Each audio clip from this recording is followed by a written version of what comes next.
Oui, donc ça fait quelques années que je travaille sur le proto-opératif. Alors c'est ce qu'il y a avant l'opératif. Donc je vais vous expliquer, parce que ça paraît compliqué comme ça, mais ça a une raison d'être. Pourquoi sur l'opératif? Je dois faire une petite introduction là-dessus. C'est parce que c'est le niveau, j'aime pas le terme de niveau, mais c'est un aspect de la pensée militaire qui a eu le plus d'impact sur les opérations militaires depuis la Seconde Guerre mondiale. Alors vous allez me dire quel rapport avec Napoléon? Le problème, c'est que, pour moi, nous vivons encore actuellement sur des bases qui peuvent être discutées et qui sont discutables au niveau de la conduite des opérations militaires actuelles. Nous avons en ce moment un pays qui est sûrement la plus grande puissance militaire qui est connue le monde, ce sont les États-Unis, qui travaillent beaucoup sur les aspects opérationnels et opératifs. Et pourquoi je l'interroge? Parce que je pense que les Américains se sont plantés, il n'y a pas d'autre mot, dans la compréhension qu'ils ont de l'opératif. Et je vous développerai ensuite les raisons pour lesquelles. Donc si on se pose la question de qu'est-ce que c'est réellement que l'art opératif, qu'est-ce que ça a apporté maintenant, il faut revenir aux origines. Donc je ne vous parlerai pas de l'art opératif vu par les Américains en ce moment. Je ne vous parlerai pas d'A2, AD, de multidomaines, de ce genre de choses que vous voyez régulièrement si vous êtes lecteur de revues comme DSI. C'est le grand sujet du moment. Je reviens aux origines et j'essaye de trouver qu'est-ce qu'a apporté Napoléon dans l'art de la guerre, en quoi ce qu'il a apporté a encore des influences maintenant, et je vais vous dire influences négatives ou positives. Donc, le premier objectif de la conférence aujourd'hui, c'est de déterminer si la conduite de la guerre napoléonienne comprend des caractéristiques qui correspondent à ce qu'on définit comme l'art opératif. Mais ça ouvre une autre question, c'est de savoir qu'est-ce qu'il y avait réellement de nouveau dans la manière dont Napoléon conduisait la guerre, la campagne et la bataille. Et déjà, quand je parle de campagne, on est déjà presque au niveau de la question de l'opératif. Donc, la méthode que je vous propose, c'est de voir, et je vais vous présenter quelqu'un de très important, qui n'est pas connu en France, malheureusement, qui a défini le premier, c'est un officier russe et soviétique, russe sous le tsar, devenu général soviétique, qui s'appelle Alexander Svechin. C'est le premier qui est défini. Alors là, vous pouvez y réfléchir pendant des nuits entières pour réellement comprendre ce qu'il y a derrière. Et c'est bien la difficulté. C'est lui le premier qui a défini ce qu'est l'opératif. Alors, c'est l'ensemble des manœuvres et batailles sur un théâtre donné d'activité militaire. C'est ce qu'on appelle clairement, même dans les journaux actuellement, le théâtre d'opération. Coordonné afin d'atteindre un but objectif commun défini comme final pour la durée fixée pour la campagne. Alors là, dans les termes actuels, on parlerait d'effet final recherché, ce genre de choses. En 1926, il écrit « Nous définissons ». Donc l'art opératif, c'est l'art qui touche les opérations. Donc on ne parle pas de bataille. On est réellement dans 4 champs. Je préfère champ que niveau, parce que niveau, ça veut dire que quelque chose est supérieur. En fait, ce sont des champs qui communiquent les uns avec les autres. Donc, au niveau totalement supérieur de la guerre, vous avez la politique. Je suis très clausewitzien. Svechin était un poursuiveur de la pensée de Clausewitz, quelque part, mais du côté russe. N'oubliez pas que dans la pensée russe, et là je m'intéresse beaucoup, même actuellement à la pensée russe, et y compris vous avez vu qu'il y a des manœuvres à hauteur de 300 000 hommes qui se sont déroulées il y a peu de temps entre les Russes et les Chinois quelque part en Asie, manœuvres qui rentrent dans ce cadre, c'est-à-dire vous avez entendu parler de guerre hybride, ce genre de choses. Tout ça, c'est lié à cette vision. Tout ce que l'on voit actuellement, ce que font les Russes en Syrie, c'est lié à ça. Ça peut paraître très lointain, mais en fait, il y a une liaison très directe. Donc, nous avons d'un côté l'art opératif, qui est l'ensemble des manœuvres et batailles. Nous avons l'opération, c'est un acte de guerre au cours duquel, sans pause aucune, les efforts dans un secteur déterminé, c'est la même chose, sont coordonnés afin d'atteindre un but intermédiaire spécifique. Tout ça sort d'un livre que je recommande à tout le monde, malheureusement, qui n'a jamais été traduit en français. écrit par Suetchine en 1926, qui s'appelle tout bêtement Stratégie. La seule traduction qui existe en dehors du russe, c'est une traduction américaine qui date d'une vingtaine d'années, qui est très bonne, et j'espère qu'on arrivera à le traduire en français. Pour certains analystes, Suetchine est quasiment aussi important que Clausewitz. Je vous rassure, le livre Stratégie de Suetchine doit être 3 fois moins important en termes de pagination que Clausewitz, c'est plus facile à comprendre. Donc, ça c'est la phrase qui, je l'ai dans mon bureau, les gens viennent la lire, la relire, et il y en a certains, ça fait des mois qu'ils réfléchissent dessus. Mais en fait, c'est la base, c'est de savoir à quoi sert une guerre. La bataille est le moyen de l'opération, la tactique est le matériau de l'art opérationnel, ou de l'opératique, l'opération est le moyen de la stratégie, et l'art opérationnel est le matériau de la stratégie. Donc je répète, en haut, vous avez le politique. Le politique, qu'est-ce qu'il dit et qu'est-ce qu'il décide? C'est 1. Est-ce qu'on fait la guerre, est-ce qu'on ne la fait pas? 2. Le but de la guerre. Deuxième niveau, la stratégie. La stratégie militaire, parce qu'après, avec les anglo-saxons, le mot la stratégie est devenu extrêmement large et on parle de stratégie commerciale, etc. Donc là, on va comprendre le mot stratégie réellement dans son acception la plus limitée. C'est un rapport dialectique entre deux adversaires. Donc déjà, stratégie, il y a certaines stratégies qui n'existent pas, parce que dès le moment où il n'y a pas de dialectique, vous n'avez plus de stratégie au sens militaire. Donc vous avez le politique qui va déterminer les buts de la guerre. Vous avez la stratégie qui va déterminer les objectifs militaires qui permettent d'atteindre les buts de la guerre. Vous voyez déjà le premier lien. C'est-à-dire que le politique définit les buts de la guerre, la stratégie consiste à transformer ces buts de la guerre en objectifs militaires. Vous avez l'opératique qui va transformer à nouveau les objectifs stratégiques en buts militaires, mais dans le cadre d'opérations. Et vous avez la tactique qui gère tout bêtement les combats, mais aussi la préparation au combat et le combat lui-même. Donc vous voyez bien que tout va communiquer, et on va justement, c'est ce que je vais essayer de vous expliquer ce soir, c'est-à-dire qu'il y a un lien entre tout. Alors, première chose importante, ce n'est pas parce que les gens ne parlent pas d'opératique, de art opérationnel qu'ils n'en font pas. Je vais vous donner un exemple.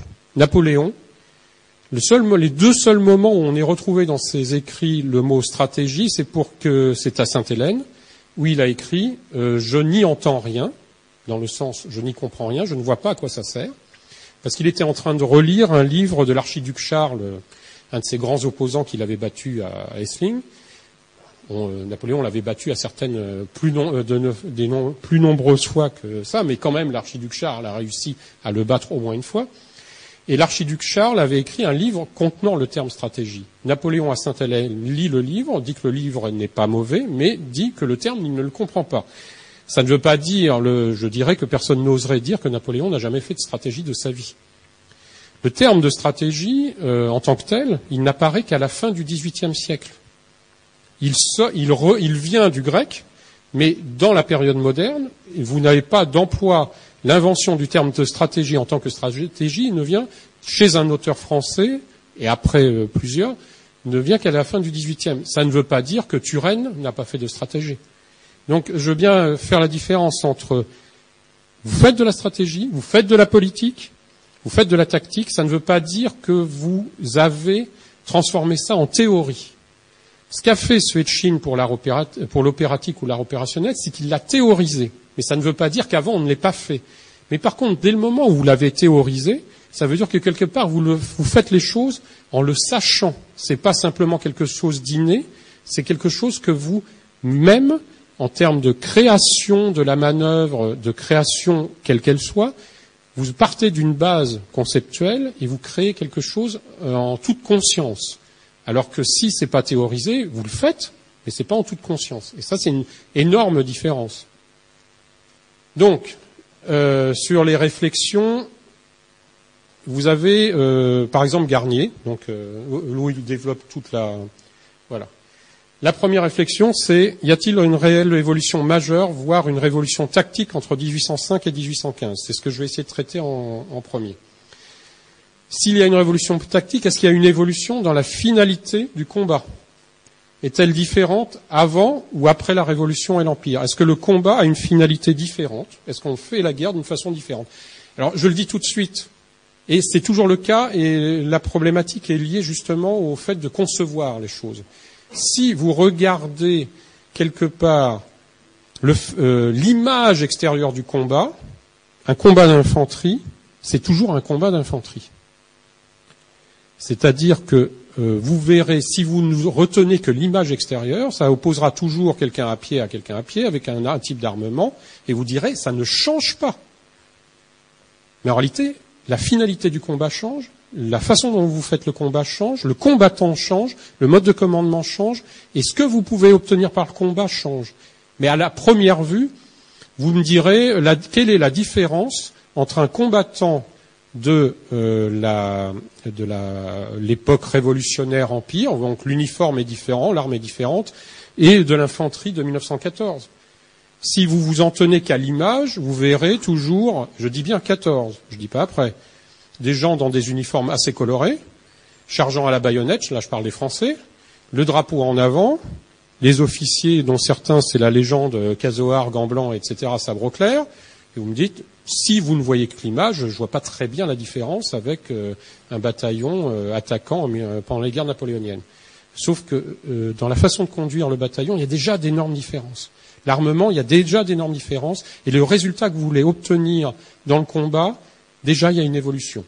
Après, l'évolution, elle est absolument visible. Vous regardez le bataillon d'infanterie de 1914 et à partir de 16, et vous allez jusqu'à 18, là, tout change. Mais tout change en termes de façon de se battre, d'objectifs poursuivis dans le combat, mais même et ça a déjà changé pendant la Révolution, dans les aspects sociaux et politiques du combat. Je ne vous donnerai qu'un exemple. En 1914, on continue à se battre quasiment en rang serré. En fait, c'est pas vrai parce qu'on a quand même pris en compte une évolution pas suffisamment, mais une évolution de la puissance de feu. Mais malgré tout, le contrôle de l'unité reste à la main des officiers. Dès le moment où vous diluez le combat, comme en 1918, vous avez des sous-officiers qui vont être responsables de la manœuvre d'un petit groupe, mais pleinement responsables. Encore pire, dans l'armée allemande, vous avez un système avec les offensives de 1918 qui fait que réellement vous avez une délégation du commandement. Qu'est-ce que ça change?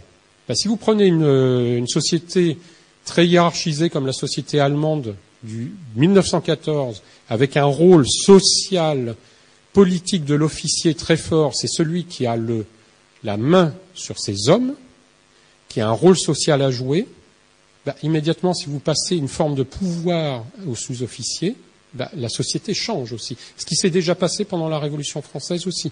C'est-à-dire, on a aussi, en passant du bas officier qui ne pouvait pas devenir officier au citoyen qui pouvait devenir officier lui-même, avec la légende du bâton de maréchal dans le shako, ça c'est un peu la légende par rapport à une réalité, vous avez un changement du type d'armée, du type de combat et du type de société que cela peut provoquer et d'où provient l'armée. Donc vous voyez, à travers ces questions-là, on touche à beaucoup de points. Troisième point, on a la finalité du combat. Comme je disais tout à l'heure, on est plutôt dans l'ordre de la tactique. La bataille type d'une époque à une autre, quels sont les objectifs que vous recherchez dans la bataille? Si je suis en face je pense que la majorité des gens ici sont des joueurs de jeux de guerre, j'ai joué à ça aussi. Malheureusement, j'ai plus assez le temps pour le faire. Si vous restez au niveau de la bataille et du combat, en fait, vous en êtes à dire, le but, c'est de gagner. Et pas forcément. Alors, je vais vous donner un exemple pour aller vite. L'armée française n'a quasiment pas perdu un seul combat pendant la guerre d'Algérie, et l'armée américaine pendant la guerre du Vietnam non plus. C'est-à-dire, tactiquement, nos deux armées ont toujours gagné. Je ne voudrais pas vous rappeler qui a perdu la guerre. Donc vous voyez bien le lien, justement, et la difficulté de la chose. Les sources, c'est simplement pour attention aux sources. Les sources, c'est les règlements. Donc je vais vous montrer quelques planches, y compris pour les joueurs de jeux de guerre. Le règlement, c'est ce qui vous approche le plus d'une forme de réalité du combat de l'époque. Le règlement, ça permet de sortir de certains, je dirais, fantasmes autour de la charge de cavalerie au galop, comme on les voit dans les films, où c'est de la charge en fourrageur à chaque fois. Ça vous donne une réalité sur sur le temps, et on se rend compte que le temps, c'est beaucoup plus lent qu'on ne le croit. Et ce genre de choses, le feu de l'artillerie, quand vous voyez dans la plupart des films de l'artillerie en position, c'est une catastrophe absolue, parce que s'ils avaient fait ça, ils seraient tous morts assez vite. Donc, il y a une forme de fantasme qu'on a, ce sont à nouveau des images. Le règlement permet de revenir à une certaine réalité, parce qu'il faut se dire qu'une chose, c'est qu'un règlement, il est écrit, ça ne veut pas dire qu'il est appliqué. Donc vous dites le règlement est très compliqué, et sur le terrain, on fait dans le plus simple. Les mémoires, alors là, simplement une petite remarque d'historien. Vous avez deux types de mémoires. Les mémoires écrits juste après les faits, les mémoires écrits 20 ou 25 ans ou 30 ans après les faits. Alors dans le cas napoléonien et du côté français, on a de la chance. La période impériale, c'est une période où vous avez quasiment le plus de mémoires. Parce qu'on aime bien écrire à l'époque. Mais c'est des mémoires d'officiers surtout. Les mémoires de sous-officiers et de soldats, c'est plutôt rare. Bon, on connaît tous Bourgogne, Coignet, ok. Mais bon. Ensuite, même Coignet, quand est-ce que les mémoires sont écrits? Eh bien, à un moment, c'est se poser la question, est-ce que les mémoires de la personne ont été écrits avant la parution des dites mémoires de Napoléon à Sainte-Hélène, premier élément, avant la republication complète de l'ensemble des bulletins de la Grande Armée, et alors là, on y est ici, avant un énorme livre d'un certain Adolphe Thiers.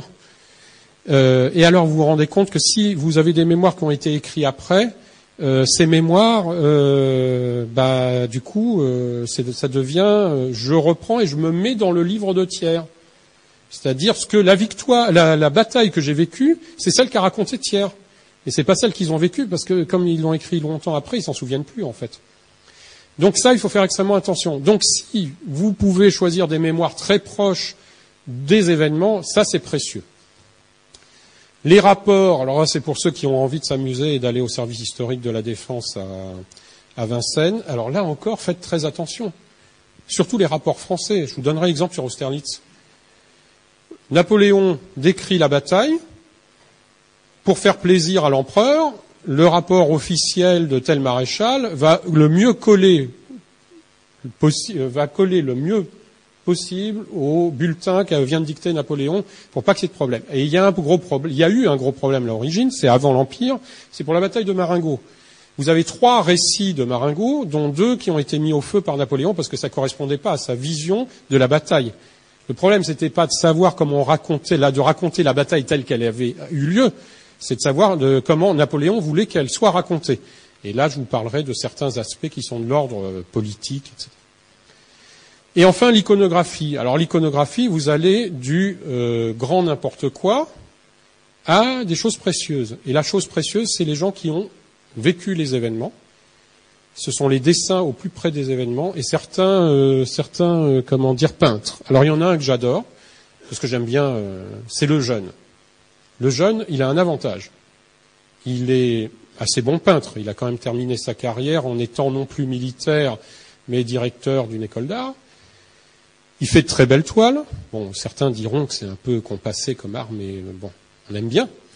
Et deuxième chose, comme il est militaire, il sait de quoi il parle et il nous montre des choses qui sont vraies. Alors, des choses qui sont vraies, attention. Il a peint des tableaux sur des batailles où il n'a jamais mis les pieds. Style, très beau tableau sur l'Égypte. Seul problème, il n'a jamais été en Égypte. Deuxième problème, pour les uniformologues, parce qu'il y en a toujours, il y a toujours des gens qui jouent avec des figurines, mais il peint le tableau 2 ou 3 ans après les faits. Donc les uniformes que vous avez pour la bataille, ils sont pour 3 ans après. Ce sont pas les uniformes portés au moment de la bataille, mais c'est quand même intéressant. Donc l'iconographie, faire attention, mais des fois vous avez des choses précieuses. Les plus proches des événements. Alors par contre, dès le moment où on veut montrer la furie de la bataille, c'est le désordre complet, il y a beaucoup de fumée, c'est le désordre, on voit tout. Alors à un moment, il y a pu y avoir du désordre, mais en fait, c'est de la mort très ordonnée, Et je recommande de relire Voltaire par rapport à ça. C'est dans Candide, vous avez une demi-page qui donne une bonne image de ce balai mortuaire. Bon, alors, sur l'utilisation des sources, c'est ce que je viens de vous expliquer. Vous avez ces 4 sources. Donc, vous avez le célèbre tableau de Lejeune sur la bataille de Marengo. Et c'est très utile, mais il faut savoir le lire. C'est-à-dire que tout ça, c'est pas une photo. Ce sont différents événements qui se sont placés à des différents moments. Et ce qu'il vous raconte, c'est un film. Parce que qu'est-ce que vous voyez là ? Alors vous avez bien sûr Berthier, vous avez Bonaparte qui est là, vous avez Desaix qui est mort là-bas, mais en fait on s'est aperçu qu'il est mort et on l'a retrouvé, on s'en était pas aperçu. Vous avez la charge de cavalerie qui va permettre de changer le résultat de la bataille, parce qu'à l'origine quand même on était assez proche d'une belle défaite. Et vous avez les canons commandés par Marmont qui...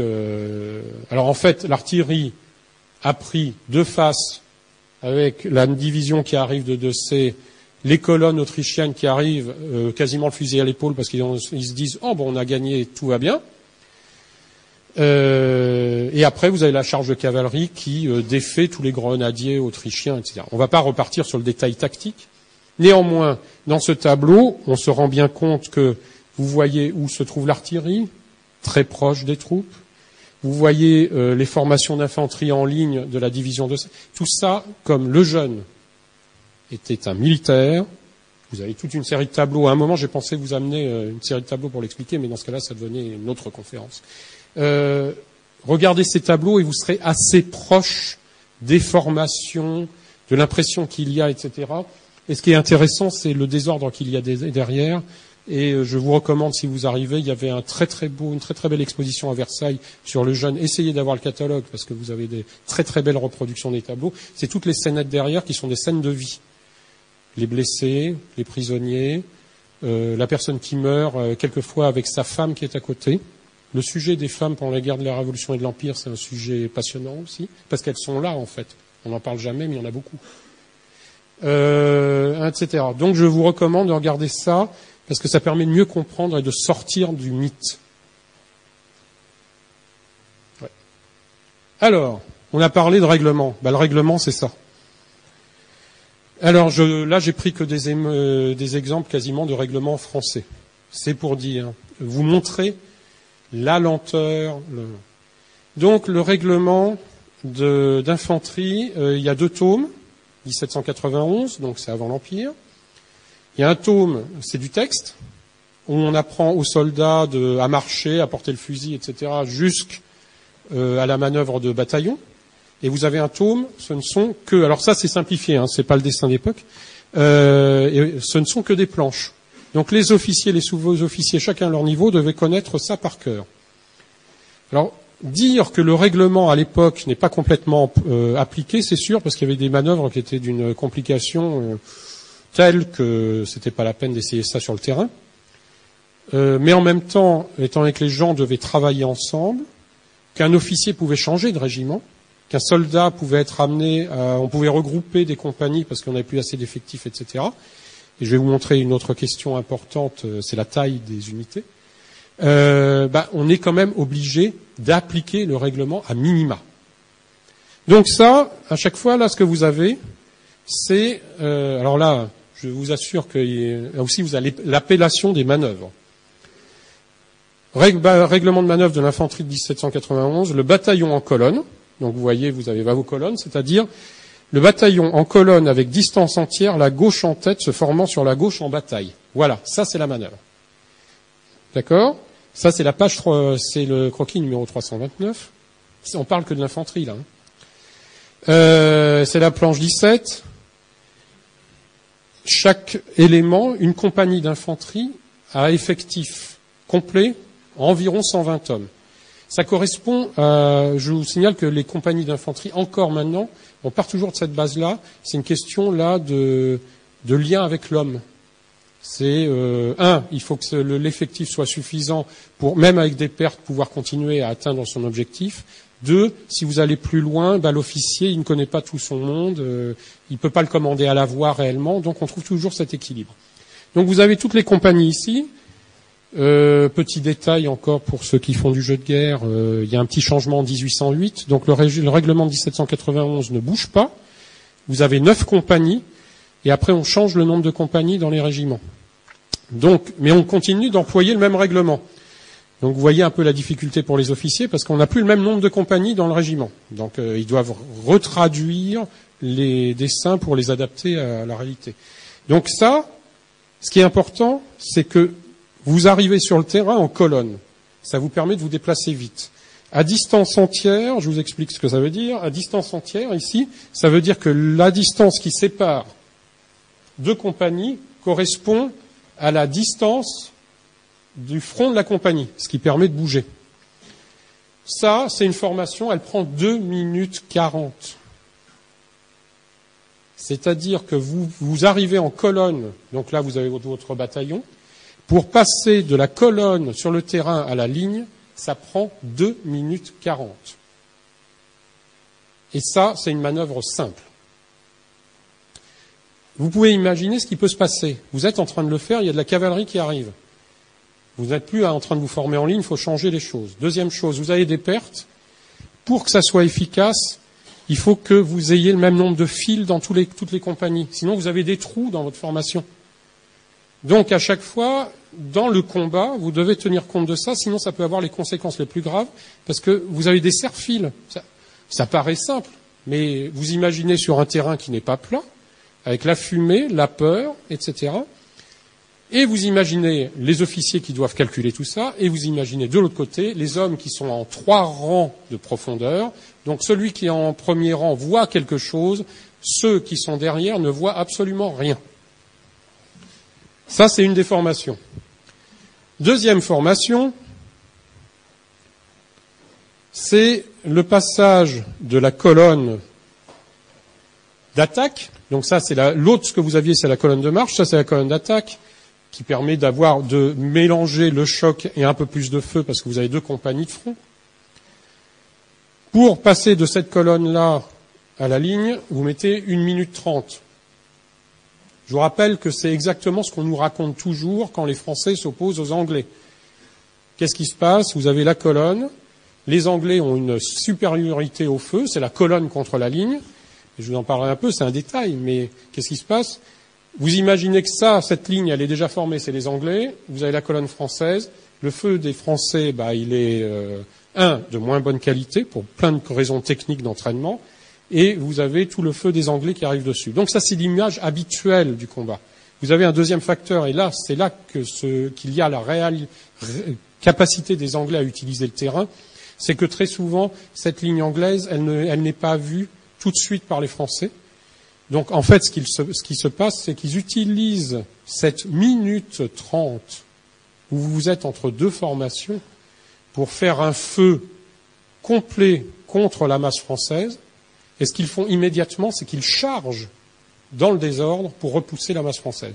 Et je vous recommande, il y a un film, alors vous me direz, pas du tout la même période, c'est Gods and Generals sur la guerre de sécession, où vous avez une reconstitution de la bataille de Bull Run, la première bataille de Manassas, et vous voyez Stonewall Jackson, qui en fait, première bataille de la guerre de sécession, emploie exactement ce type de tactique. Et ce qu'on appelle le rebel yell, le cri des rebelles, c'est exactement ce qui était demandé aux Anglais quand ils chargeaient pour donner de l'effet moral au choc quand ils arrivaient.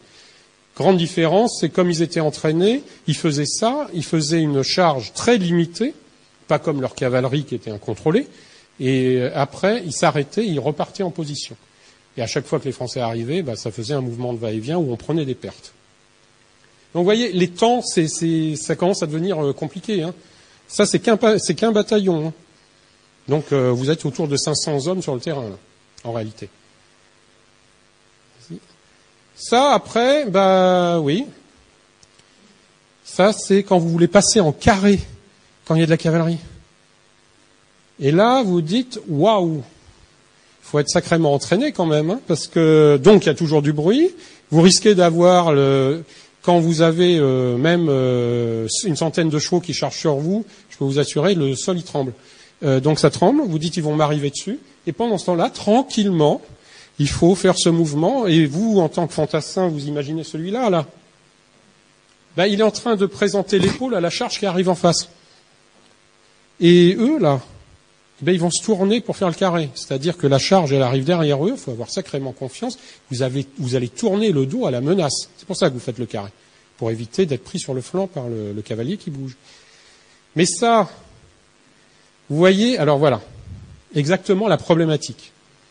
En 1791-1808, vous voyez le nombre de ça, c'est pas les mêmes. Ça met 1 minute 40. En 1 minute 40, la cavalerie au galop, elle fait 600 mètres en 2 minutes. Faut l'avoir vu arriver avant, hein. Sinon, problème. On change le nombre de compagnies. Donc on passe à 4 compagnies de fusiliers, une compagnie de voltigeurs, une compagnie de grenadiers. Là, on était quasiment, à partir de 1805, on est à 10 compagnies. Ça bouge difficilement. Là, on passe, selon la formation de départ, entre 30 secondes et 1 minute 30. C'est-à-dire que dans certains cas, vous gagnez quand même 1 minute 10 sur le changement de formation. Bah, rien que ça, tactiquement, ça veut dire, qu'est-ce que ça veut dire par rapport aux périodes précédentes? Ça veut dire qu'une unité d'infanterie peut enfin se défendre contre la cavalerie. Et ça veut dire que vous pouvez faire la guerre autrement. Et ça, je vais vous l'expliquer. On va continuer. Voilà.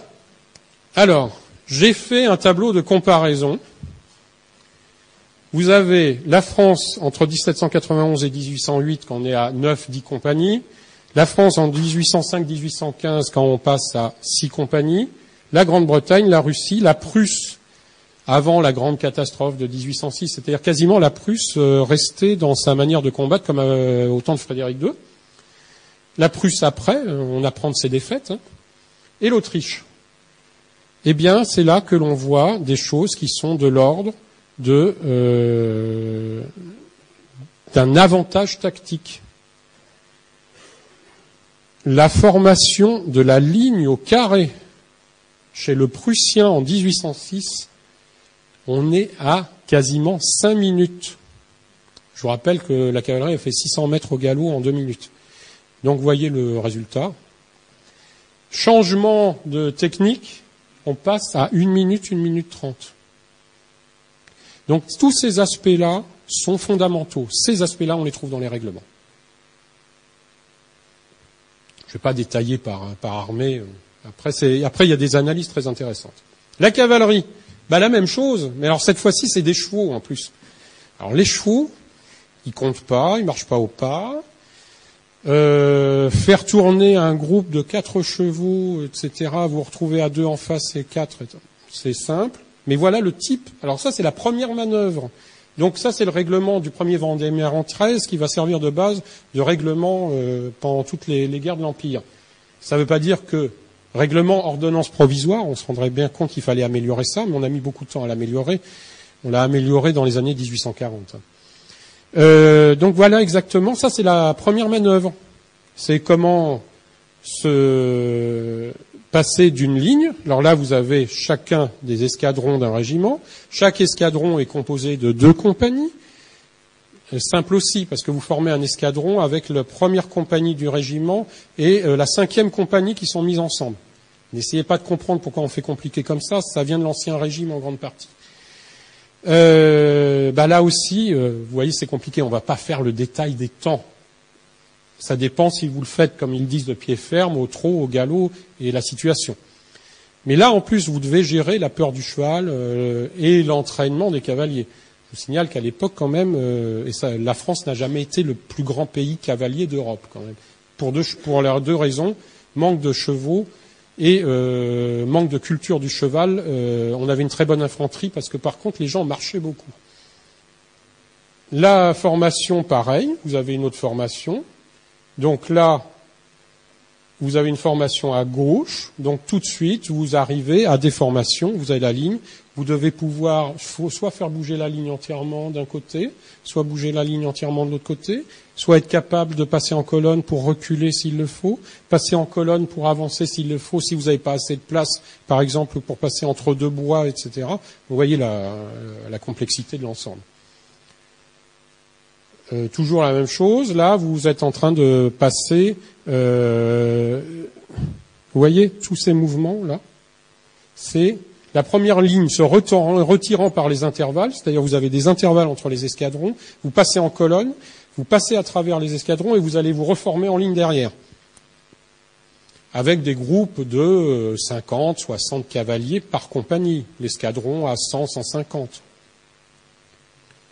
Et là, vous avez un autre exemple. Alors là, ça c'est chez les Prussiens. Là, par contre, c'est le mouvement. Alors la brigade prussienne après 1806, ça correspond à la division française en termes d'effectifs, etc.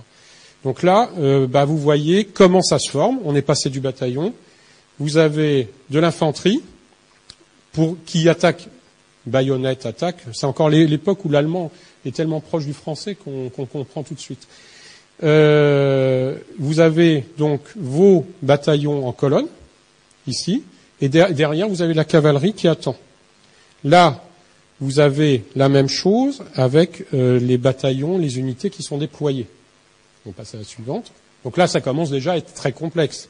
Parce que l'idée, c'est que votre cavalerie, là, s'il y a une attaque qui arrive de face, l'infanterie va maintenir l'attaque ou attaquer de front, pendant que la cavalerie va attaquer sur les flancs. Et on arrive à une notion fondamentale pour cette période-là, que je vais vous expliquer après, mais c'est un tableau aussi, c'est simplement pour vous donner des comparaisons de pertes. Parce que très souvent, on dit que les guerres de la Révolution et de l'Empire, ça a été des bains de sang. C'est très relatif. Très, très relatif. Et moi, j'aurais tendance, plus j'étudie les choses, à dire il y a deux périodes dans l'Empire. Il y a un moment où le nombre de pièces d'artillerie et la qualité des troupes et beaucoup de raisons font que on peut encore obtenir des victoires, et les effectifs aussi, parce qu'il y a de grosses différences d'effectifs. On peut obtenir des victoires à peu de frais, mais par contre, quand on passe à la campagne de 1813, où vous avez de grandes batteries, où vous avez 250 canons qui s'opposent à 150, ça tire pendant des heures, alors que la cavalerie et l'infanterie restent sur place, là, ça devient de vraies boucheries. Donc, vous avez des différences dans les périodes. Mais vous voyez bien que l'Empire, les effectifs sont beaucoup plus forts, que les pertes moyennes sont plus fortes aussi, mais après, il y a une question de proportion. Le vainqueur, ce qui est intéressant, c'est les pertes moyennes. Le perdant, vous voyez qu'on est dans des proportions assez proches. Il n'y a pas de révolution à ce niveau-là. Donc, la différence de résultat, elle se situe ailleurs. Donc, c'est déjà la différence entre les guerres Ancien Régime, guerre de 7 ans, donc Frédéric II, et la guerre de l'Empire, n'est pas aussi grande qu'on pourrait le croire, malgré des effectifs nettement supérieurs. Alors, je ne vous demande pas de regarder le détail, mais on se rend compte que caractère. Alors, je parlerai aussi du caractère de ce qu'on appelle la bataille décisive. Ça aussi, c'est un autre mythe complet.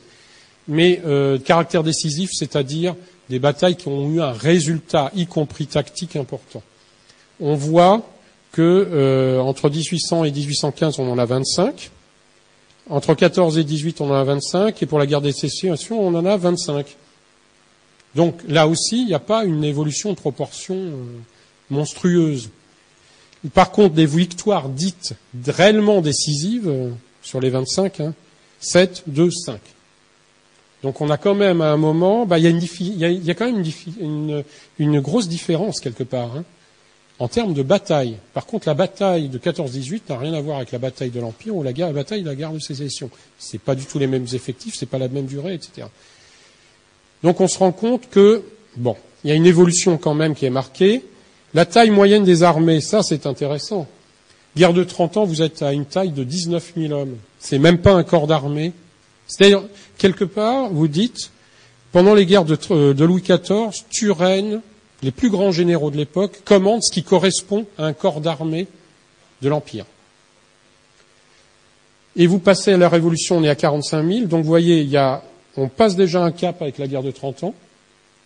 Le principe, la population a augmenté, on peut mieux aussi, l'agriculture a augmenté, s'est améliorée, donc vous pouvez nourrir plus de monde sur le terrain, les routes se sont améliorées, donc vous pouvez bouger plus de monde, etc. L'économie permet d'équiper beaucoup plus de monde. On arrive quand même à des tailles moyennes, à 84 000 hommes pendant le Premier Empire. La guerre de sécession, vous voyez, ça baisse. On est à 54 000. Et la guerre de 70, on revient. Et bien sûr, j'ai pas mis la Première Guerre mondiale parce que là, on explose tout. On est dans une autre logique. Maintenant, on va passer au niveau de la bataille. Là, je vous ai parlé de tactique. Alors, qu'est-ce qui est important dans la différence entre l'Ancien Régime et l'Empire, la Révolution et l'Empire en termes tactiques? C'est les deux notions, c'est le dilemme, je vais vous l'expliquer, et le combat interarmes.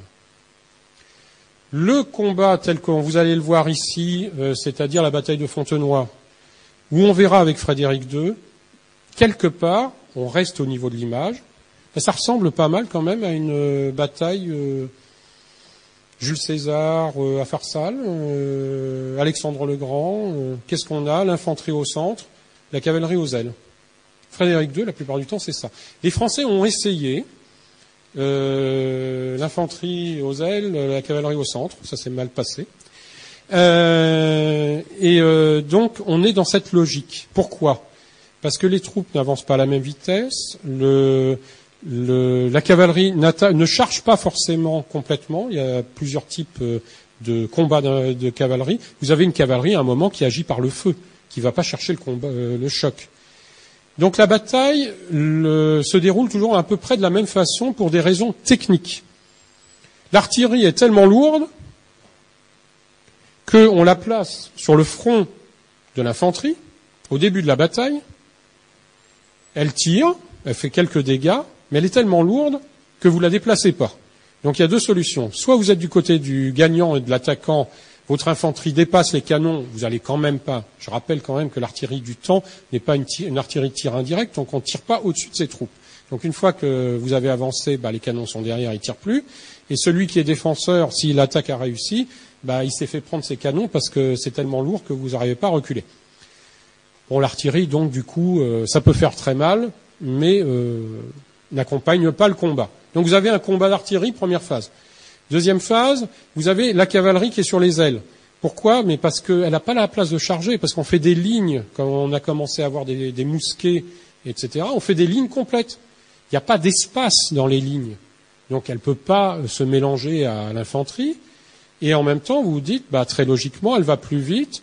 Donc on va avoir du combat d'un cavalerie sur les flancs. Et la cavalerie qui va gagner va chasser la cavalerie adverse du champ de bataille. Et ça, vous avez les mêmes récits pour les guerres de l'Antiquité. Et si la cavalerie reste toujours contrôlée, eh bien, elle va attaquer l'infanterie adverse dans le dos. Et ça peut être un facteur de victoire. Et les deux infanteries, elles vont arriver à distance de tir, en ligne. On va essayer d'utiliser le feu au mieux et on va se fusiller. Et puis on arrive à Fontenoy, messieurs les Anglais tirent les premiers, etc. C'est-à-dire, comme le disait le maréchal de Saxe, et surtout après Follard, on se tire dessus, on fait beaucoup de dégâts, mais il n'y a pas de résultat, parce qu'on s'entretue réellement, à petite distance, etc. Et déjà, à l'époque, les Anglais sont meilleurs que nous à ce genre de jeu. Donc voilà la bataille type. Vous avez la bataille de Fontenoy, vous voyez, c'est vraiment des lignes, ça avance, ça recule. Les Français utilisent au mieux ce qu'ils ont, mais on commence à avoir à Fontenoy quelque chose d'important. Alors là, c'est-à-dire qu'à Fontenoy, vous avez les Anglais. Non, je rappelle, Fontenoy 1745, le roi est là, maréchal de Saxe est souffrant, mais quand même efficace. Vous commencez à avoir quelque chose qui ressemble à ce qui va se passer après, mais c'est presque accidentel. Vous allez avoir les forces anglo-hollando-hanovriennes, parce que les Anglais, ils viennent jamais seuls. Quand on vous dit Waterloo, victoire anglaise, très discutable. Enfin, j'aime bien. Il Ils arrivent et après ils forment une grande colonne qui va attaquer. Cette grande colonne, parce qu'on est on a du mal à tenir la ligne, etc., s'avance, c'est lourd, c'est lent. Je vous rappelle les temps, et là on est à Fontenoy, donc ça prend encore plus de temps. Arrive la cavalerie française qui fait de très belles charges, dont en particulier la Maison du Roi. Les Irlandais, qui sont de notre côté, fantassins, font de très belles charges aussi, parce que par tradition, ils n'aiment pas les Anglais. Et après, surtout, on arrive à mettre un peu d'artillerie en face de cette masse de fantassins, et on gagne la bataille. On commence à avoir quelque chose, là, c'est accidentel. C'est-à-dire, on a ramené tous les moyens qu'on pouvait pour répondre à cette attaque. Qu'est-ce que vous avez?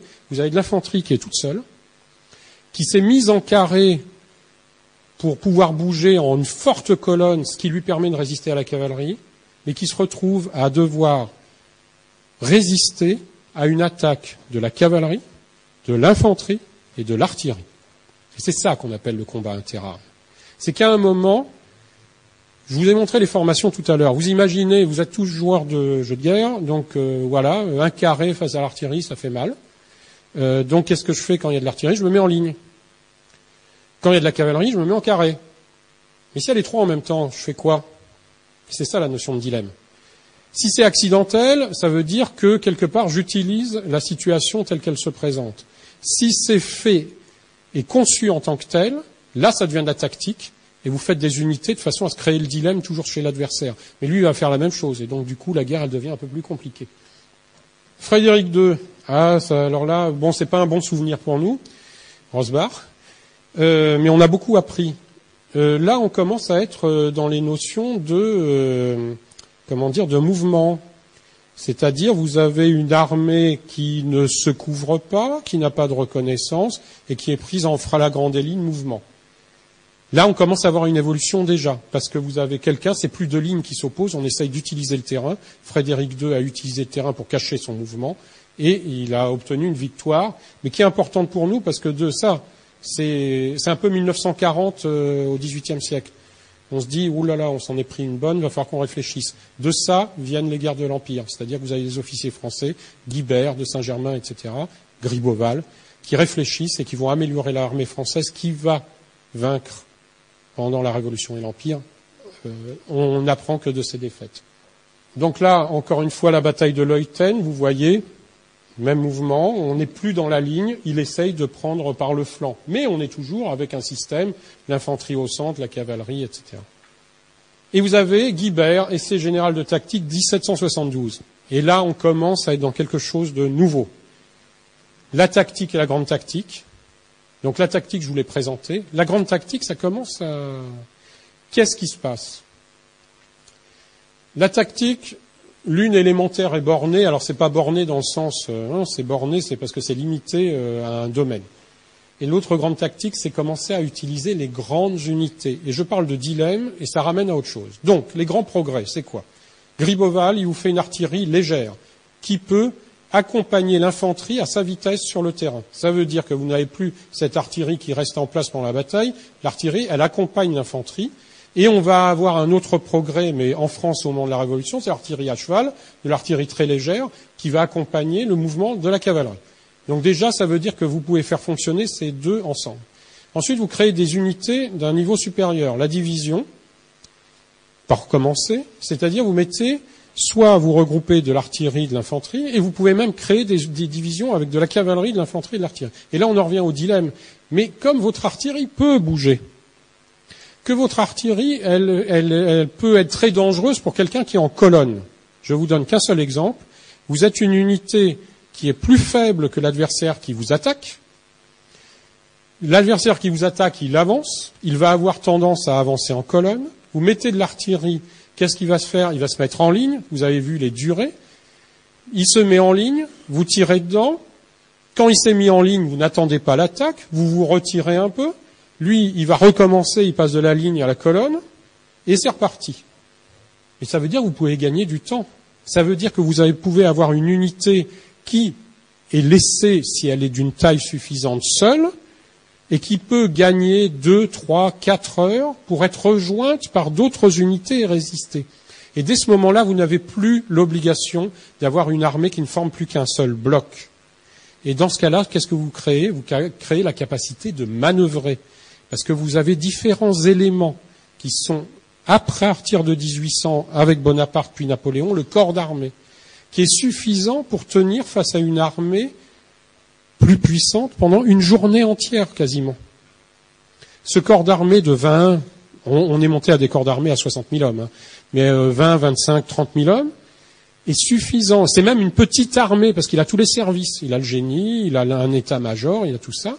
Il peut fonctionner seul, mais surtout il peut fonctionner avec les autres. Donc dans ce cas-là, vous êtes avec des pions que vous pouvez, et là vous avez la manœuvre. Parce que avant, quand vous n'aviez pas cette capacité d'être soutenu par l'artillerie, de ce dilemme, eh bien c'était simple. Vous n'aviez qu'une seule solution, c'est de rester groupé, parce que celui qui gagnait, c'est celui qui pouvait amener le plus de poids. Là, c'est pas le cas. Et bien là, vous commencez à être dans la manœuvre. L'archiduc Charles, et c'est là où on commence justement à avoir cette question de stratégie et de tactique. La tactique, ça va être le combat des petites armes, et vous commencez à avoir la stratégie. La stratégie est la science de la guerre des généraux. Elle détermine les points dont l'occupation est absolument nécessaire et indique les lignes qui doivent les lier entre eux. Donc vous voyez, on commence à utiliser l'ensemble du terrain, vous dispersez vos forces, pour obtenir des positions dites stratégiques. Alors Napoléon aussi avait déjà dit aussi que la notion de position stratégique, il ne comprenait pas trop le point stratégique. Alors vous avez des Jomini, etc. On continue à faire de la trigonométrie. On a des lignes, parce qu'on a pris la bonne ligne, on va forcément gagner, etc. Ça ne marche pas totalement comme ça. Je simplifie à l'extrême. Mais lui, au niveau de l'archiduc Charles, au niveau de Guibert, il voit justement qu'il y a des niveaux différents. Et ça, c'est un gros progrès. Et après, vous avez les gens qui vous expliquent ce qui s'est passé. Rogna, Marmont, Foix, Carion, Nissas sont des écrivains après les guerres napoléoniennes. Donc, ils vous disent une chose, c'est qu'ils ne comprennent pas. Alors, après, je vais vous expliquer ce qu'il y a de particulier dans la guerre napoléonienne, pour finir. Mais ils comprennent pas ce qui se passe, parce qu'ils comprennent pas justement ce système de niveau, comment ça se parle. Eux, ils voient le combat comme, avant tout, une victoire tactique. Ils voient la bataille, il faut gagner la bataille. Donc c'est à nouveau un point de vue tactique. Et vous avez un Suisse, que je recommande à tout le monde, il y a eu des rééditions, c'est Dufour. Dufour est carrément le fondateur de la pensée militaire suisse, mais il a été général des armées françaises sous Napoléon. Et il a fait un livre de principes militaires qui est extraordinaire. Je ne vous présente pas Jomini et Clausewitz, là il faut voir, mais ça devient plus complexe. Et voilà, et là, ça vous dit la différence dans la bataille. C'est-à-dire que la bataille, à un certain moment, si vous la prenez simplement, et c'est là où je vous dis par rapport au jeu, si vous restez simplement à la carte que vous avez devant vous, il y a un moment où on ne va chercher qu'à gagner la bataille. Si vous gagnez la bataille, c'est-à-dire que vous n'avez à avoir qu'un raisonnement d'ordre tactique. Vous n'allez pas attaquer l'adversaire sur sa ligne la plus forte. Et c'est là où c'est important de comprendre ce que recherche Napoléon. Lui, il ne recherche pas un succès tactique. Il ne recherche pas simplement à battre l'adversaire dans la bataille. Il cherche à transformer la bataille soit en transformation de l'essai, si on parle comme des rugbymen, de toute la manœuvre qu'il y a eu avant, soit à faire que la bataille soit un élément qui fasse que l'adversaire va pas pouvoir récupérer ses forces, mais va aussi, en perdant la bataille, perdre plus que simplement la bataille, il va perdre la campagne. Alors, ça c'est sorti de Dufour. Hein. Vous avez un exemple typique. Vous avez une armée qui est sur la ligne A et B. On ne se pose pas la question si c'est de l'infanterie, de la cavalerie, de l'artillerie. Très logiquement, vous allez me dire, si vous réfléchissez en tant que tacticien, là, vous avez la ligne de retraite de l'armée en rouge. Elle s'appuie sur, d'un côté, une position assez forte parce que c'est du relief. De l'autre côté, vous avez des marais, le flanc est protégé. Si vous agissez tactiquement, vous allez dire, c'est complètement idiot d'aller l'attaquer au niveau de l'endroit où elle est quasiment la plus forte. C'est-à-dire à ce niveau-là. Tactiquement, vous avez raison. Et maintenant, on passe en grande tactique ou en art opératif. Votre armée adverse, sa ligne de communication là, c'est cette ligne-là qui va lui permettre de se replier en bon état. Si votre objectif est de gagner à un niveau opératif, eh bien justement, vous allez aller chercher cet endroit-là. Parce que par contre, si vous prenez le contrôle de ce point-là, toute cette partie-là de l'armée, elle peut plus se replier, ou alors dans de très mauvaises conditions. Ce qui fait que si vous réussissez à gagner tactiquement ce qui paraît plus difficile, votre résultat à un niveau plus élevé est beaucoup plus fort. Alors qu'au début, et c'est là, c'est une forme de paradoxe, vous allez chercher l'ennemi là où il semble le plus fort. Avant qu'on puisse avoir des éléments qui permettent la manœuvre, vous ne pouviez pas faire ce genre de manœuvre. Avec Napoléon, il va toujours rechercher à avoir une menace.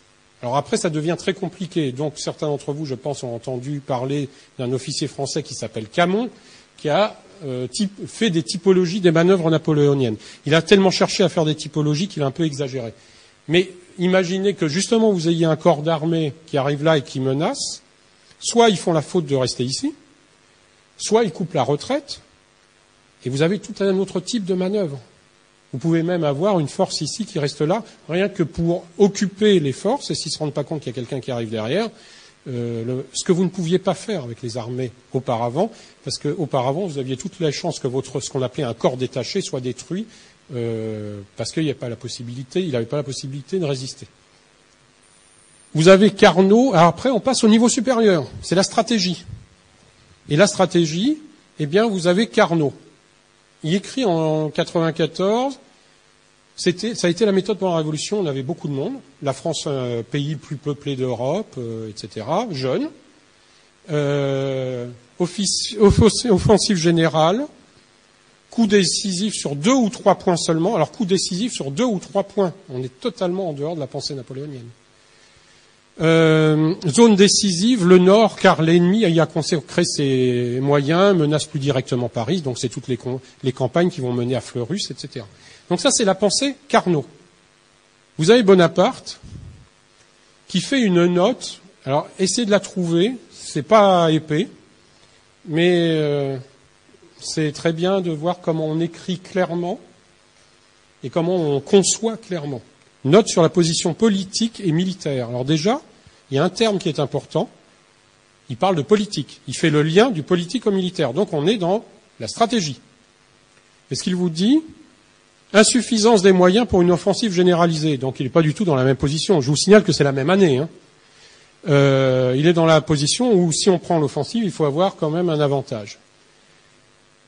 Chaque armée doit faire un genre de guerre, un type de guerre, un mode d'opération déterminé par les considérations d'étude de l'esprit général de la guerre, c'est-à-dire on fait commencer à faire la différence entre ce qui est de l'ordre de la stratégie, c'est-à-dire la stratégie par rapport au conflit dans son ensemble, c'est-à-dire vous avez le conflit dans son ensemble, et après vous avez des théâtres.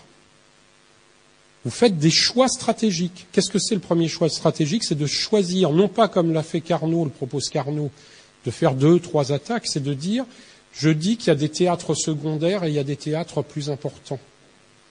Et quels sont les théâtres au moment de la Révolution au maximum? Vous avez un théâtre côté espagnol, parce que l'Espagne n'a pas toujours été ni notre ennemi ni notre allié.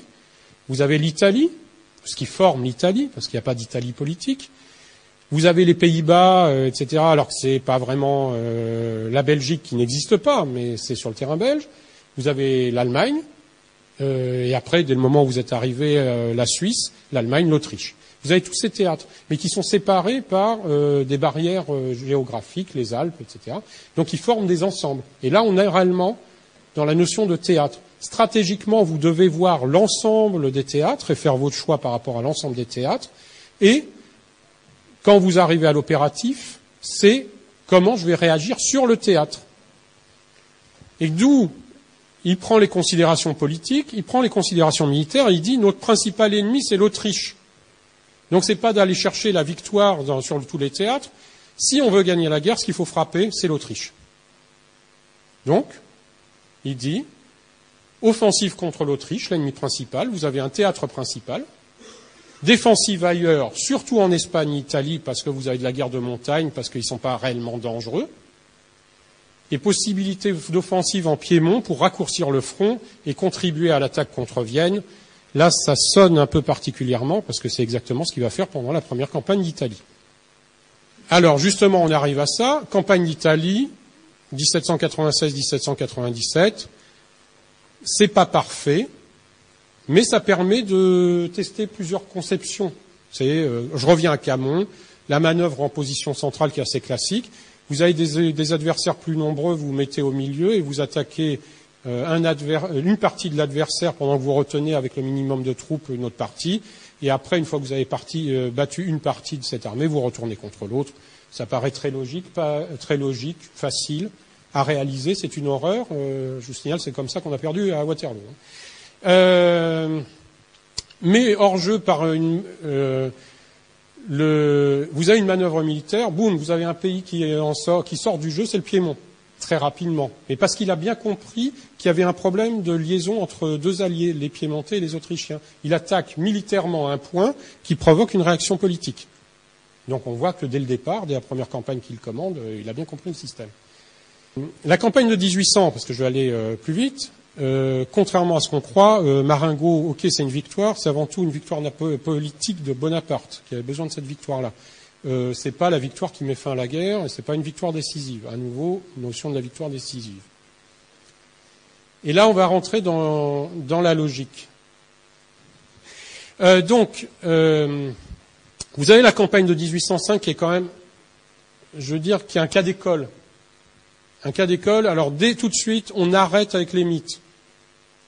Je le signale pour ceux qui ne connaissent pas, c'est les cartes qui sont faites, que vous pouvez trouver sur Internet, c'est les cartes utilisées dans l'atlas historique pour la formation des officiers à West Point. Elles sont bien faites pour la plupart, elles sont datées, mais ça permet d'avoir une vision générale, elles sont pas mal faites, il y a quelques erreurs de cartographie, mais ça permet de voir. Donc qu'est-ce que nous avons donc on arrête, vous avez tous vu l'Austerlitz de la Belgance, je pense, où on voit la dictée, célèbre dictée à Daru, et on se dit, tiens, Napoléon, dès qu'il est à Boulogne, il sait qu'il va battre les Austro-Russes à Austerlitz. Hein. Bon, ça c'est complètement pipeau, même Napoléon n'a pas osé de faire une légende comme ça c'est du à Belgance tout craché, donc c'est pas ça. Donc, qu'est-ce que vous avez? Vous avez l'Angleterre. Je vous signale que c'est avant Trafalgar aussi. Hein. Trafalgar, c'est après. Donc, et le moment où Napoléon apprend Trafalgar, c'est encore après. Donc, Trafalgar n'est pas dedans, mais Napoléon sait que son plan pour attaquer la Grande-Bretagne ne marche pas. Mais qu'est-ce qui a réussi le plus beau coup stratégique dans cette opération? C'est les Anglais. Pourquoi? Parce que les Anglais étaient menacés à Boulogne par l'armée française. Qu'est-ce qu'ils réussissent à faire? À provoquer une coalition. La France est attaquée, donc, par rapport à son front dans le dos. On va au principal, on se retourne contre les Autrichiens et les Russes. Donc déjà, on peut dire que politiquement, c'est un succès anglais. Très important. Donc stratégiquement, les Anglais ont été plus forts que Napoléon, déjà à ce moment-là.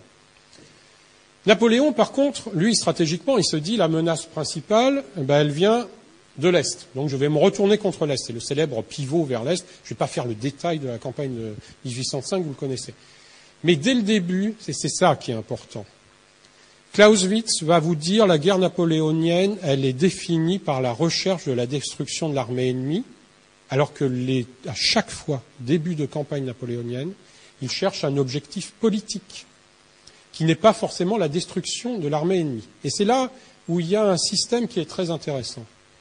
Les ordres que donne Napoléon, en dehors des ordres qui sont tactico-opératifs du mouvement, vous avez les corps d'armée, donc vous voyez bien que l'armée n'est pas concentrée à un point, elle occupe tout ce secteur.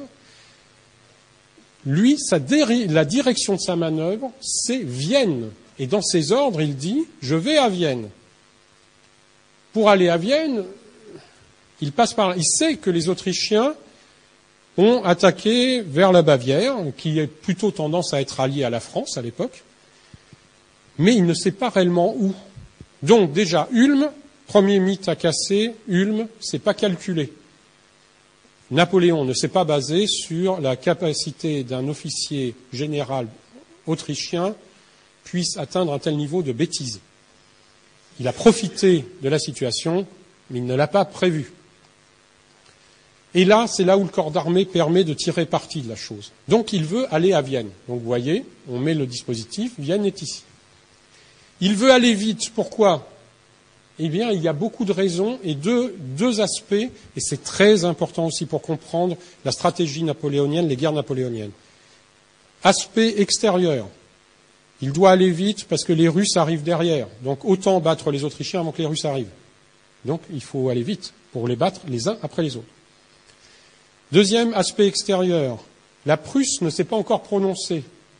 Si la Prusse voit que les Français sont en mauvaise partie et peut tirer un profit de la guerre, la Prusse risque de rejoindre les Autrichiens et les Autrichiens et les Russes. Donc on se retrouve avec 3 pays majeurs sur le dos. Je ne parle même pas des Anglais qui traînent quelque part autour de l'Italie, en face des côtes, etc. Donc ça devient un peu compliqué. Donc il faut aller vite. Deuxième aspect, politique intérieure. Il ne faut jamais l'oublier quand on parle des guerres napoléoniennes. Le pouvoir napoléonien n'est pas établi. Dès qu'il part quelque part, il y a des gens qui commencent à penser, à se dire, tiens, s'il meurt, qui va prendre le pouvoir ? 2, même s'il ne meurt pas, on pourrait quand même prendre le pouvoir. Donc, il y en a 2 qui sont très spécialistes, Talleyrand, Fouché. Troisième élément, tout marche bien en France. Avec Napoléon, la France va nettement mieux. Ouais, sauf au niveau économique quand même, c'est pas gagné. Donc la guerre peut nourrir la guerre, et la guerre permet aussi. Je fais un rapport toujours, toute chose égale par ailleurs. Attention. Mais nous sommes pas dans le même type de dictature, mais quand même. Il y a un souci par rapport à ce type de pouvoir à un moment, surtout quand on sort d'une révolution ou qu'on est mené au pouvoir par quelque chose qui tire au populisme, je ne ferai aucun rapport avec d'autres choses, c'est qu'il faut gagner et il faut garder l'amour du peuple, le soutien du peuple. Si le pain coûte trop cher, qu'on meurt de faim, etc., Louis XVI a fait une douloureuse expérience. Elle est encore dans les mémoires. Napoléon sait très bien que si l'économie ne marche pas, son pouvoir peut être remis en question. Les Français ont fait la révolution. Pourquoi ils ne feraient plus la révolution en 1805 ? On ne sait pas. Et c'est un problème. Donc l'aspect économique est important. Pourquoi je fais la guerre vite ? Parce qu'une guerre longue, ça coûte cher. Pourquoi je fais la guerre chez l'ennemi ? Parce que je lui fais payer la guerre. C'est beaucoup mieux de faire la guerre chez l'ennemi. Donc, autre principe, même si la guerre est défensive, c'est-à-dire si vous ne poursuivez pas un but d'agrandissement, vaut mieux la faire chez l'ennemi. Parce que votre population supportera nettement mieux que les dégâts soient les autres, que vos troupes soient nourries par l'agriculture de l'ennemi, que chez vous. Donc on va vite. Alors donc nous avons Mack avec l'archiduc Ferdinand qui reste à Ulm, qui se dit non, les Français ils vont pas venir. Donc on a le système des corps d'armée, vous voyez, c'est toutes ces flèches, chacune c'est un corps d'armée. On se dit la proie est facile, on le tourne, une armée entière, quasiment son combat, c'est terminé. Mais ça nous permet après d'arriver sur Vienne. Et Vienne, c'est l'objectif politique. Donc en réalité, quand vous voyez cette manœuvre-là, l'objectif n'est pas la destruction de l'armée de l'archiduc, c'est le fait qu'elle se soit maintenue à portée, parce que Mack aurait reculé, ça aurait été plus intelligent pour rejoindre Kutuzov. Mais l'objectif français, ça restait de prendre Vienne. Pourquoi ? Parce que Vienne, c'est le centre de l'administration autrichienne, il y a un aspect politique et symbolique, c'est important. Deuxième aspect important au niveau de la pratique, c'est que vous facilitez la tâche en allant attaquer la capitale de l'adversaire. Dans les campagnes de Frédéric II, on n'était pas dans des guerres où on allait chercher forcément Berlin a été pris par les Russes et les Autrichiens. Mais ça n'a pas changé les choses. Mais vous ne cherchiez pas un objectif aussi absolu. Vous ne pouviez pas, parce que vous ne pouviez pas manœuvrer autant. Là, vous allez chercher la capitale de l'adversaire. Qu'est-ce que va faire votre ennemi ? La première attitude, l'armée, qu'est-ce qu'il va faire ? Il va vous empêcher de venir dans la capitale. Donc c'est même pas la peine d'aller chercher l'armée adverse, de manœuvrer pour la chercher. Il suffit d'aller sur la capitale, il va essayer de se mettre en travers. Donc l'armée adverse, elle se met en position de votre attaque, et en plus, comme vous avez manœuvré plus intelligemment, vous risquez de la retrouver dans une position tactique moins intéressante, parce qu'elle va chercher à tout prix, et c'est ce qui se passe en 1806 avec les Prussiens.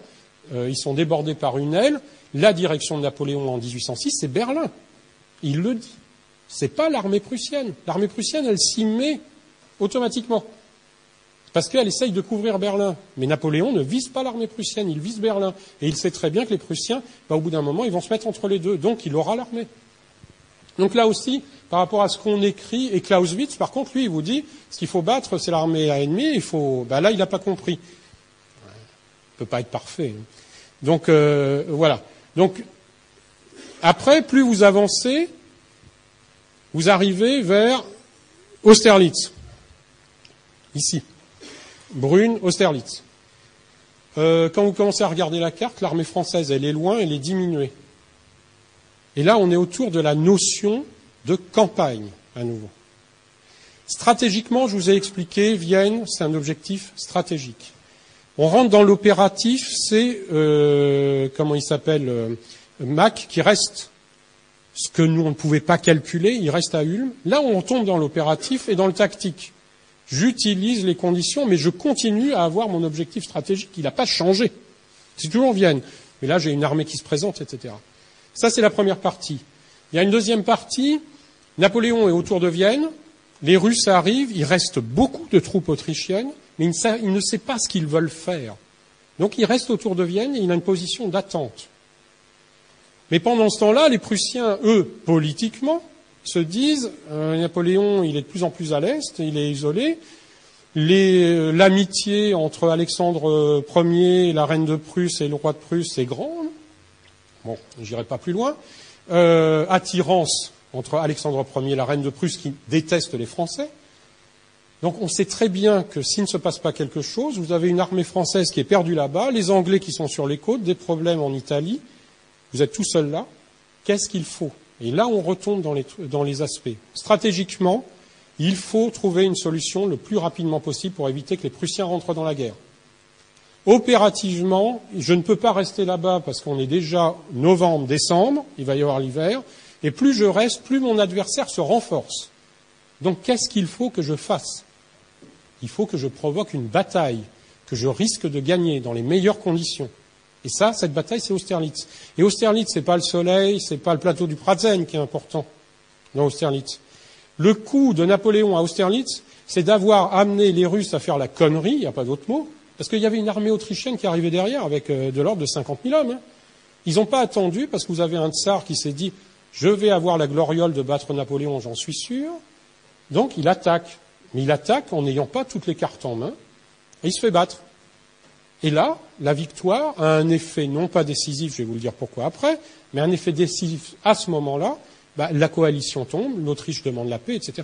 Mais quand vous commencez à regarder la carte, avec une centaine de milliers de Français qui est perdu au milieu des monts de Bohême, entourés par les Prussiens qui risquent d'armer, là-haut, Buxoden, Kutuzov qui se réunissent, et une armée autrichienne qui arrive d'Italie, qui va les renforcer encore, sur le papier, on n'a aucune chance de gagner.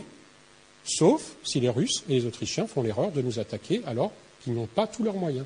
Et Napoléon, là où il est un véritable génie, c'est que politiquement, il a bien compris la psychologie d'Alexandre Ier et des gens qui l'entourent, et il les pousse à attaquer. Et là, vous avez ce qu'on appelle de la déception.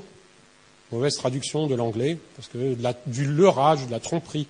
Il leur laisse à un moment, l'avant-veille d'Austerlitz, une petite brigade de cavalerie dans un village qui est battue facilement. Il fait semblant que l'armée française a peur, alors qu'elle est gonflée à bloc, l'armée française. Et les autres, ils vont y aller, ils vont se dire c'est facile. C'est ça l'aspect important.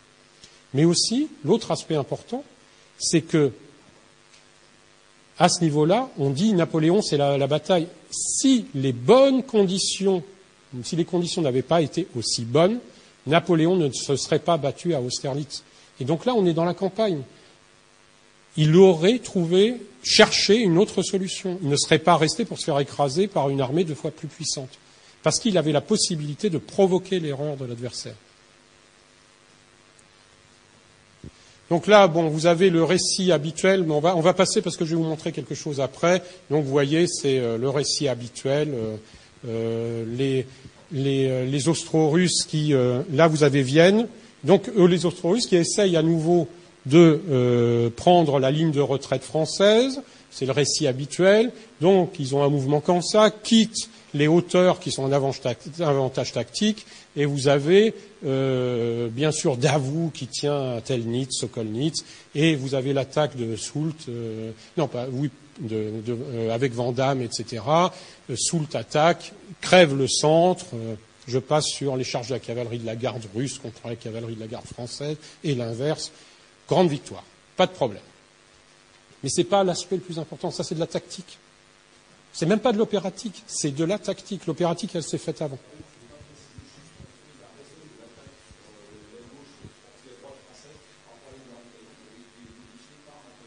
Si, alors par contre, voilà. Je voulais vous le montrer après. Je te le montrerai après. Non, après. Je ferai après un détail pour clôturer, pour montrer la différence. Donc tout ce que vous avez vu, ces cartes de West Point, sont les représentations habituelles. Je ne vais pas vous refaire la campagne de 1809. On est à nouveau dans la même chose. Où est-ce que va Napoléon en 1809 ? À Vienne. Objectif politique. On y repart. Bon, donc c'est pas l'armée autrichienne. L'armée autrichienne a attaqué, il va la battre, mais l'objectif politique, c'est Vienne à nouveau. On pourrait parler des heures de ces. Alors là, on arrive au moment un peu douloureux. Quel est l'objectif de Napoléon en 1815 ? Et c'est écrit dans ce qu'il écrit. Bruxelles. Et Bruxelles est à 3h40 à pied, en marchant bien, de Waterloo. L'objectif, c'est Bruxelles. Donc après, on a l'objectif politico-stratégique, c'est Bruxelles, parce qu'à nouveau, c'est pas la capitale de la Belgique, mais c'est quand même une ville importante. Et Napoléon pense que les populations, surtout francophones, vont se rallier à lui parce qu'ils ont des problèmes avec le retour des. Donc on a un aspect politique. L'objectif, c'est ni l'armée de Blücher, ni l'armée de Wellington. Ça, c'est l'objectif stratégique. Après, on passe à l'aspect opératif. C'est-à-dire qu'on choisit notre point d'application de l'attaque. Où ? Entre les deux pour les séparer. Donc, on attaque par Charleroi. Mais on n'oublie pas que l'objectif, c'est quoi ? C'est Bruxelles. Et qu'est-ce qu'on fait ? On n'a que 127 000 hommes, les autres sont quasiment 2 fois plus nombreux. On attaque entre les deux, à leur point de jonction, en se disant, les Anglais, comme d'habitude, ils vont aller vers la côte pour rembarquer.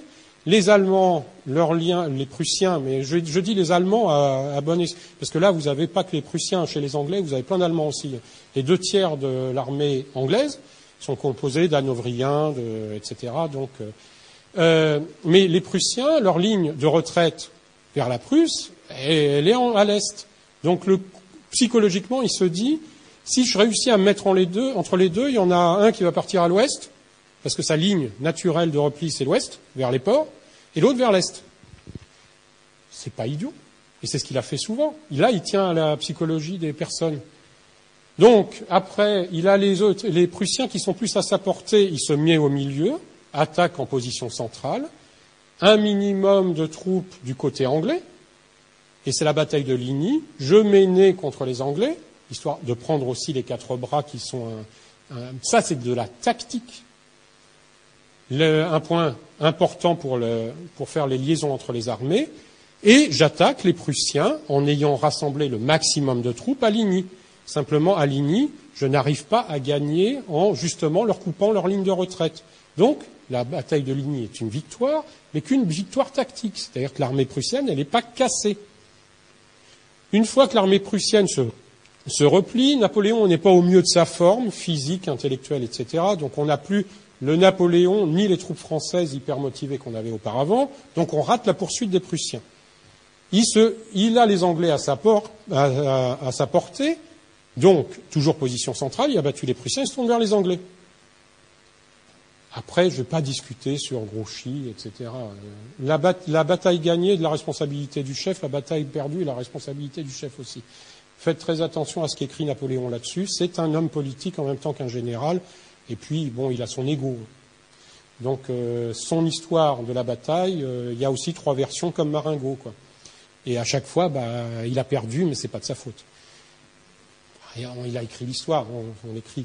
Donc, il se retourne vers Wellington, mais il se dit, donc, les Prussiens, ils vont continuer à aller vers l'Est. Manque de peau, il y a Blücher fait le pari de soutenir Wellington. Wellington qui n'avait pas vraiment soutenu Blücher quand même à Ligny. Il lui avait promis, mais il n'est pas venu. Donc Blücher arrive, et Blücher arrive d'une façon qui est très guerre napoléonienne. Qu'est-ce qu'il fait? Il arrive sur le flanc, et qu'est-ce qu'il menace dans l'armée française? La ligne de retraite de l'armée française. Et l'armée française, comme tant de fois elle l'a fait pour ses adversaires, elle éclate, parce que le moral n'y est plus, la pression n'y est plus, et elle est menacée sur ses arrières. Alors, Austerlitz, maintenant, c'est pour finir. Voilà, alors ça, le plan en fait, c'est pour vous expliquer un point important. Ce n'est pas, si vous voulez vraiment faire de l'histoire militaire, l'important, ce n'est pas la façon dont les batailles se sont déroulées. Qu'est-ce que c'est une bataille? C'est une opposition de dialectique et de volonté. Mais aussi, c'est une opposition de dialectique des intentions. Et en fait, l'important, c'est pas de dire, lui, il voulait faire, il a réussi ce qu'il a fait. La plupart du temps, c'est pas vrai. Il a réussi quelque chose qui est proche de ce qu'il voulait faire. Mais il y a l'action de l'adversaire qui agit aussi. Et qu'est-ce qui se passe? Vous avez 2 intentions, 2 manœuvres qui rentrent en collision et qui produisent la bataille. Mais à la fin des fins, aucun des 2 ne réussit totalement ce qu'il a voulu faire au début. Et si vous voulez réellement comprendre à quoi correspond une tactique, une stratégie, etc., il ne faut pas se limiter à la lecture des faits, mais essayer de trouver quelles sont les intentions des 2 protagonistes. Et il y en a un, comme disait Napoléon, c'est celui qui fait le moins d'erreurs qui va gagner. Mais je vais vous dire pourquoi c'est important. Parce que, à partir d'une certaine lecture de cette bataille en particulier, des guerres napoléoniennes, vous avez des gens en 1914 qui se sont dit on peut tout prévoir et tout planifier. Parce que on était dans quoi? Dans une logique il y a une science de la guerre, Foch, professeur à l'école de guerre, etc. Et donc on peut tout planifier.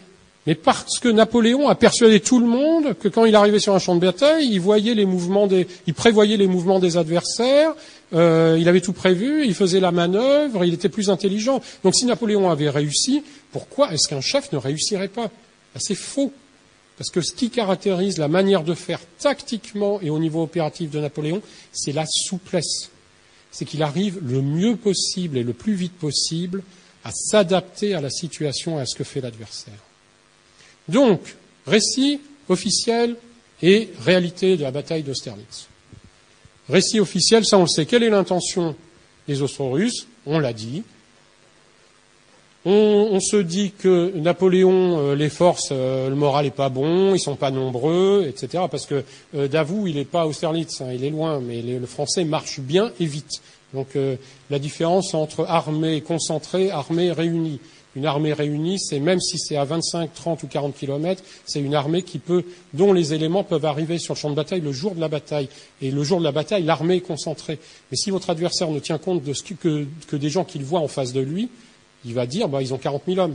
Sauf si vous avez à 5 heures de là 30 000 hommes de plus, il va se retrouver en face de 70 000. Ça, c'est une partie aussi, et ça, c'est de l'opératif, c'est pas du tactique. Donc, on se dit, les Français, pas très forts.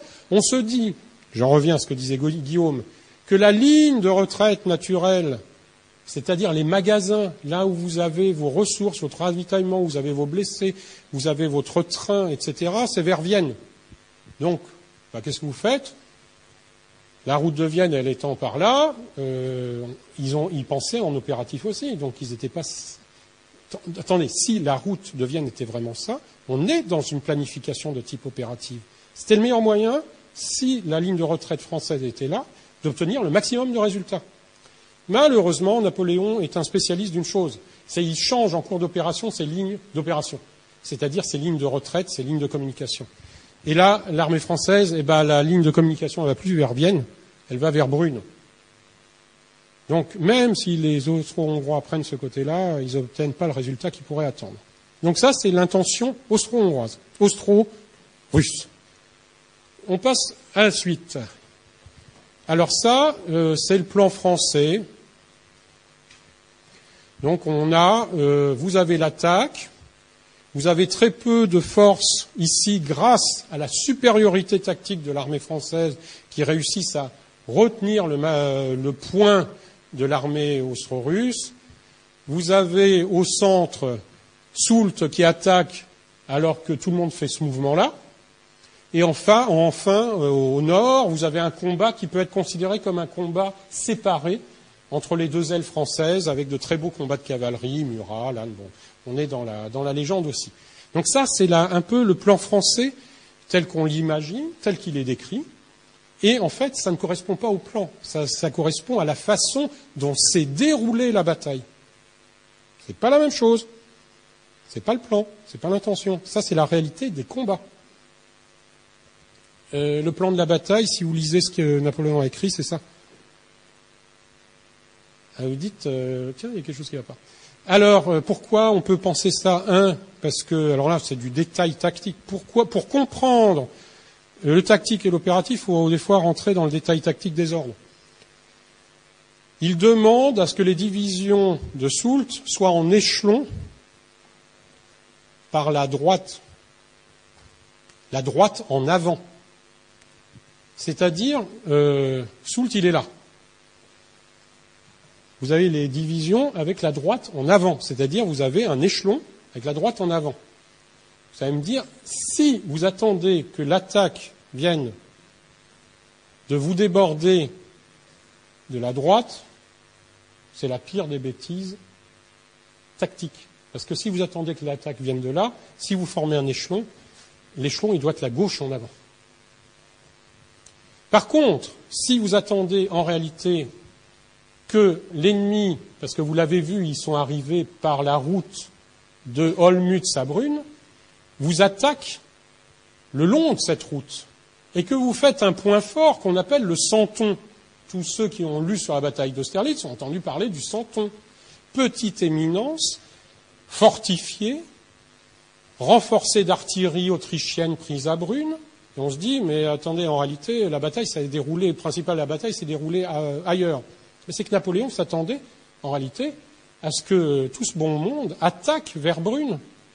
Et que la droite en avant, c'était pour prendre les Austro-Russes dans leur attaque de l'autre côté, en ayant notre plan propre flanc gauche protégé par les montagnes de Bohême. Ça, c'est la véritable disposition et intention de Napoléon. Donc vous voyez, ça n'a rien à voir, si on met en regard les deux intentions, avec la bataille telle qu'elle s'est déroulée. Et Napoléon n'a pas été le super devin qui a deviné tous les mouvements des Austro-Russes. Mais déjà, le fait d'avoir provoqué l'attaque, déjà, c'est un coup de génie, donc ça suffit. Deuxième coup de génie, il se rend compte que les Austro-Russes vont pas totalement faire ce qu'il attend, mais son dispositif est totalement souple pour qu'on en revienne à la carte d'avant, c'est-à-dire que dans la nuit, entre le 30 novembre et le 2 décembre, il adapte son dispositif qui est suffisamment souple pour s'adapter à ce qu'il voit du plan austro-russe, et il obtient quand même la victoire, bien que ça ne corresponde pas à son intention de départ. Et troisième intention, si les Russes n'avaient attendu 2 jours de plus pour attendre les renforts autrichiens, je vous assure que Napoléon, il ne serait pas resté sur place pour les attendre, parce qu'il aurait eu encore 40 000 hommes au moins sur les bras. Donc vous voyez, au niveau de la lecture des méthodes de l'histoire militaire, il faut faire très attention. J'insiste sur l'aspect des intentions. C'est très important. J'insiste sur l'aspect, vous devez avoir une lecture de la bataille à 4 niveaux. Pourquoi on la recherche au niveau politique? Pourquoi on la recherche au niveau stratégique? On la recherche ou on l'évite? Comment on la mène au niveau opératif? Comment on la mène au niveau tactique? Et la différence entre la façon dont les événements ont lieu et la façon dont ça a été prévu des deux côtés, les intentions. Et après, je ne sais pas si j'ai quelque chose. Oui, alors là, c'est simplement pour vous dire, Maintenant, vous mettez Austerlitz, vous regardez où est Austerlitz, et vous regardez tous les gens qu'il y a autour. Vous regardez ça, vous regardez les effectifs, vous regardez la position géographique des corps, et vous dites, les gens français, ils sont vraiment mal partis. C'est ce qui était le cas. Et c'est là où vous avez une bonne planification, une bonne vision de vos adversaires, etc., et vous retournez entièrement la situation. Et puis je vais m'arrêter là, parce que